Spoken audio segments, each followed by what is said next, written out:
Okay, so when I say Salvador Dalí, what's the first thing that pops into your head? It's probably that iconic mustache, right? The one that seems to defy gravity. Or maybe it's the melting clocks. Or the fact that he had a pet anteater. See, Dalí wasn't just an artist. He was a performance, a character, a guy who lived right on that razor's edge between total genius and, well, what looked a lot like madness. And, he was the first one to admit it. He famously said, "The only difference between me and a madman is that I am not mad." I mean, that quote, it gets right to the heart of it, doesn't it? The whole Dalí paradox. Was this guy a genuine madman? An absolute marketing genius way ahead of his time? Or was the whole thing just a very, very carefully constructed mask? But here's the thing. What happens when that performance, that mask, is the only reality you've ever known? That's the real question we're diving into today. We're going to pull back the curtain on this guy. And using his life story and a pretty fascinating psychological model, we're going to try to understand the man who so desperately needed the world to look at him, maybe just to prove to himself that he was actually real. All right, so let's start right there with what I'm calling the Dalí paradox, this massive gap between the outrageous guy everyone saw and the private reality he was hiding. I mean, you have to understand, none of this was an accident. The waxed mustache, totally calculated. Walking his pet anteater through the streets of Paris on a leash, a publicity stunt for the ages. Claiming he could remember being in the womb, genius. These weren't just random, crazy things. No way. They were all puzzle pieces in this elaborate identity he was building, an identity designed for one purpose, to be absolutely, completely unforgettable. But, and this is the big twist, behind all of that showmanship, all that larger-than-life eccentricity, was a scared little kid, a child who was quite literally haunted by a ghost. And this trauma started so early, it was there before he could even form his first real memory. And that brings us to the absolute core of his story, the ghost in the mirror, the thing that shaped his entire life. Here it is, the key to everything. Salvador Dalí was not the first Salvador Dalí in his family. He was named after his dead brother, a brother he never even met. Can you just imagine that for a second? Being born into a family's grief, carrying a name that's not really yours, and every single day seeing a photograph of the other you on the wall. Let's just look at the timeline, because it's brutal. In 1903, the first Salvador dies. He's not even 2 years old. Then, just 9 months later, our Dalí is born. And then, when he's 5 years old, his grieving parents take him to his brother's grave and tell him he is his brother's reincarnation. Not just a replacement, but the literal reincarnation of a perfect child they could never get over. And listen to how he talked about it himself. He said they were like 2 drops of water, but with different reflections. He called his dead brother my first version, but it was too perfect. So you see, this wasn't just some weird family story he heard once. No, this was the absolute core of his being. He went through his entire life feeling like he was the second-rate copy, the flawed version of a ghost he could never ever compete with. So what does that do to a person's mind? All that pressure, being told you're someone else, having to constantly justify your own existence.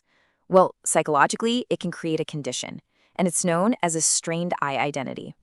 Now, this concept comes from a psychological framework called the Brain Kinematics Model, or BKM for short. And the basic idea is this: when your core sense of I, who you are, is put under that much strain, it can start to, well, destabilize. It's like your own identity is at war with this other identity that's been forced on you.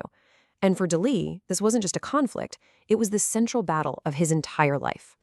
So you've got these 2 versions of I, constantly at war inside him. On one side, you have his real emergent self, this frightened kid, haunted by a ghost, who was just desperate to prove he even existed. And on the other side, you have the performed I, the outrageous, unforgettable genius. A mask he built for survival. A character designed to be so loud and so unique that it would scream to the world, "I am here and I am unmistakably myself." And once you see it through this lens, suddenly all of his bizarre behaviors, they just click into place.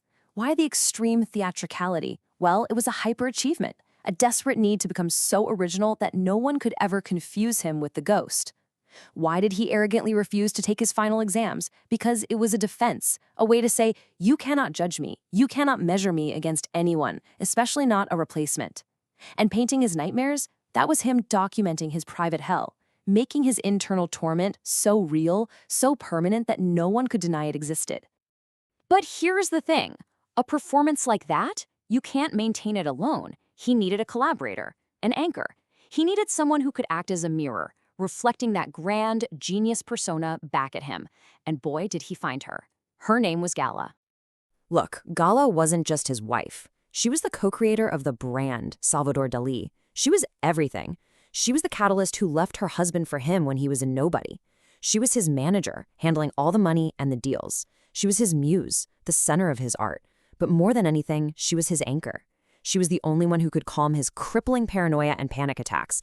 And, this is key, she was the one who amplified that mad genius persona for the whole world to see, making it real. And their relationship, it wasn't really about love in the way we usually think of it. Dalí himself said, "I'm using her too." It was a perfect symbiosis. She saw his genius and knew she could manage it into a fortune. And he desperately needed her to believe in the character he was playing, to validate that performance.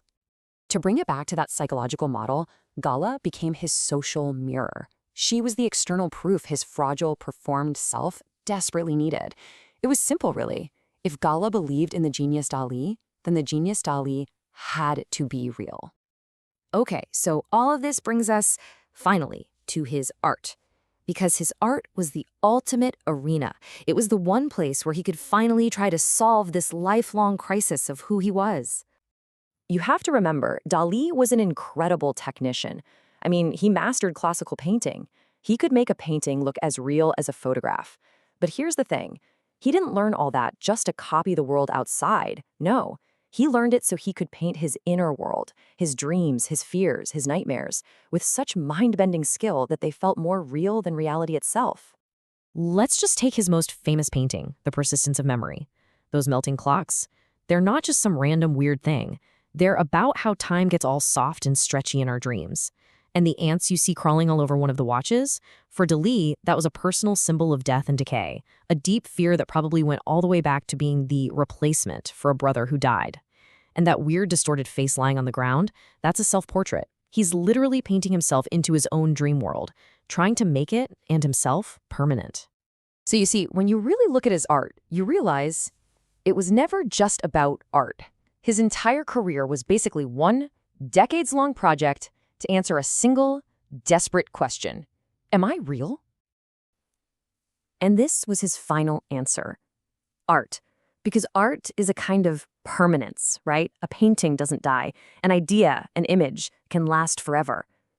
His thinking was, if you're good enough, if you're brilliant enough, if you are so unforgettable, maybe you could make yourself permanent too. Maybe you could finally escape the shadow of that ghost.